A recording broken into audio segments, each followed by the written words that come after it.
Monsieur Macron a critiqué le comportement des Gaulois à Copenhague. Qu'en pensez-vous? Avant de vous répondre, je vais faire un tout petit incident, un petit aparté. Vous avez ici, pour toutes les personnes qui me regardent, vous avez ici une petite touche en bas de l'écran où il y a marqué « Abonnez-vous » si vous n'êtes pas déjà abonné à notre chaîne. Je vous suggère très fortement de vous abonner, de cliquer dessus, parce que vous pourrez ainsi être en contact avec nous, enfin être informé régulièrement de nos vidéos et les suivre. Et puis ça améliore le référencement de notre chaîne. Mais il n'y a pas que la touche abonnez-vous qu'il faut cliquer. Il y a également une petite cloche qui est à côté sur laquelle il faut cliquer. Après s'être abonné, il faut cliquer sur la cloche.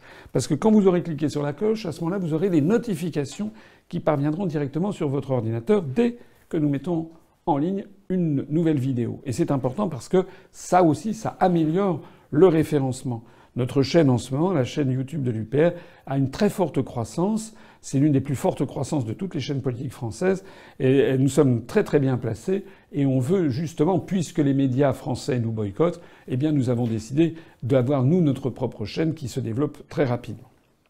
Alors maintenant, ceci étant fait, je réponds à votre question. Votre question, effectivement, porte sur les déclarations que Macron a faites hier ou avant-hier. Il s'est rendu au Danemark avant de partir ensuite en Finlande.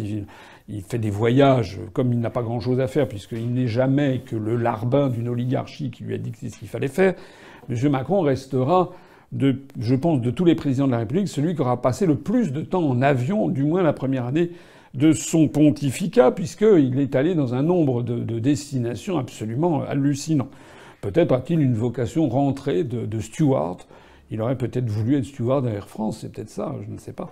Il faudrait peut-être qu'il demande d'ailleurs au nouveau PDG d'Air France, après avoir quitté l'Élysée, il aura peut-être un poste à lui offrir. En attendant, effectivement, Macron est allé à Copenhague, il a été reçu, il y a eu un dîner, enfin une réception officielle, avec le chef d'État danois, qui se trouve être une femme, qui se trouve être une reine, la reine Margrethe de Danemark, qui a été mariée à qui est mariée à un Français, Henri de Montpezat, qui est devenu le prince consort, et lequel d'ailleurs a fait preuve de mauvaise humeur, je crois, il y a un an, en décidant qu'il ne participerait plus à aucune réception officielle parce que on lui a toujours dénié un certain nombre de préséances protocolaires. Il a toujours été le prince consort et non pas l'équivalent du roi. Donc la reine Margrethe a offert un déjeuner ou un dîner à Emmanuel Macron et celui-ci a trouvé malin de faire tout un dégagement sur le fait que les Danois étaient un grand peuple, un peuple luthérien qui avait adopté la flexi-sécurité, c'est-à-dire la possibilité d'avoir des contrats de travail extrêmement flexibles et ci et ça, et que ça expliquait la religion luthérienne et la flexi-sécurité expliquaient que le Danemark se portait beaucoup mieux que la France, en gros, et que malheureusement en France, on était affublé d'un gros problème, c'était le peuple français, voilà, qu'il a appelé les Gaulois, qui seraient réfractaires à tout changement. Alors tout ça est absolument, mais absolument scandaleux. La première chose qui est scandaleuse, c'est qu'un président de la République française, il est là normalement pour défendre et pour protéger le peuple français. C'est comme des parents, si vous voulez, ils sont là normalement pour défendre et pour protéger leurs enfants. Ils sont pas là pour aller voir, je sais pas, quand on va voir un professeur, quand on va voir un médecin, passer son temps à dénigrer son fils ou sa fille en disant « Regardez comme elle est nulle ». Ça, c'est un mauvais parent. Les bons parents sont ceux qui, justement, prennent la défense de leurs enfants tout en essayant, effectivement, de les éduquer, de les élever, de leur assurer le meilleur bien-être. Bon. Eh bien, normalement, un président de la République française devrait agir comme ça. Ça n'est pas le devoir, ce n'est pas le rôle du président de la République française que de se répandre à travers la planète pour, en permanence, critiquer ses compatriotes. D'ailleurs, ça serait la première fois, on pourrait dire, qu'il a eu un moment d'absence, mais c'est une constante. Macron s'était rendu en août 2017 en Roumanie, il avait déjà sorti que les Français détestaient les réformes. Ça avait déjà fait scandale. Et puis ensuite, c'était un mois après, en septembre 2017, il était allé à Athènes et dans les jardins de l'ambassade de France, devant la communauté française expatriés qui étaient réunis à Athènes, il avait traité les Français, il avait laissé entendre que les Français étaient fainéants, étaient cyniques, etc. Là aussi, ça avait fait un tollé. Et maintenant, c'est les Gaulois qui sont réfractaires au changement. Mais si Monsieur Macron, vous détestez à ce point les Français, mais vous savez, il y a quelque chose qui est extrêmement simple. Vous faites comme Nicolas Hulot. Vous allez à la radio ou à la télévision et vous dites, écoutez, voilà, j'en ai assez, je ne peux rien faire, je déteste les Français, donc j'ai décidé de m'en aller. Vous trouverez bien Goldman Sachs ou George Soros ou je ne sais pas qui pour vous embaucher, ou le président d'Air France, le Canadien anglophone que vous avez fait nommer à la tête d'Air France. Ils trouveront bien à vous embaucher. Ce qui est intolérable, c'est que, en faisant ça, M. Macron se croit plus malin que tout le monde. En fait, il ne montre qu'une chose. En fait, c'est sa haine et son mépris des Français.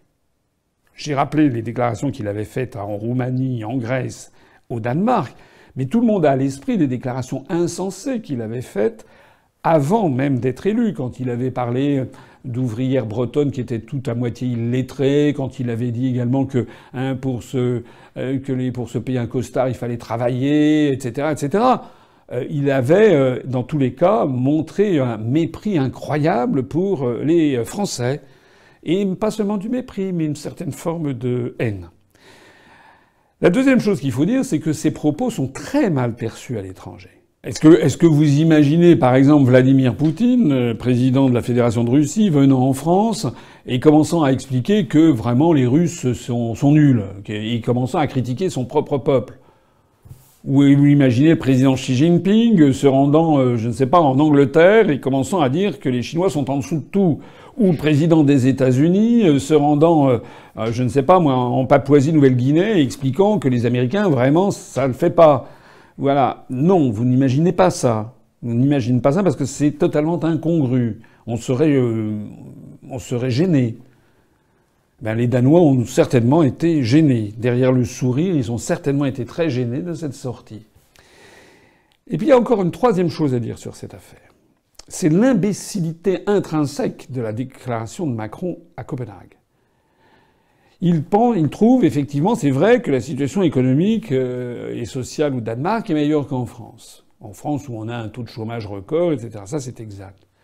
Mais M. Macron, plutôt que d'aller parler de la religion luthérienne, ou plutôt que de faire référence aux Gaulois qui seraient rétifs au changement, vous auriez peut-être pu vous remarquer un petit point de détail qui a dû vous échapper.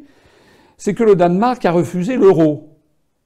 Le Danemark a conservé sa monnaie nationale.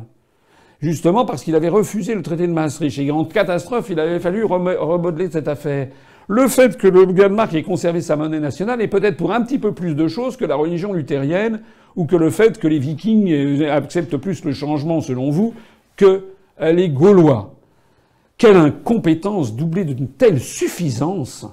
Je crois qu'on n'a jamais vu quelqu'un d'aussi incompétent et d'aussi suffisant que Macron. Quand par ailleurs, et ça sera la conclusion, il parle des Gaulois, bon. C'est vrai que le fond de l'histoire de France, j'en ai parlé, j'ai fait des conférences sur l'histoire de France. À l'origine, sur le territoire que nous habitons, il y avait effectivement des Celtes et des Gaulois. C'est bien connu. Ensuite, ça a été présenté, magnifié dans notre histoire nationale sur le peuple gaulois. Mais depuis lors, il y a eu énormément d'apports. Et parler des Gaulois actuellement, il y a quelque chose d'un peu méprisant d'ailleurs. Et c'est même presque un langage de banlieue. Les Gaulois, ça serait ceux qui ne seraient pas d'origine immigrée.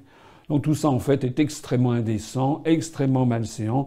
Pour tout dire, montre que Macron n'a absolument aucune compétence pour être chef de l'État et président de la République française.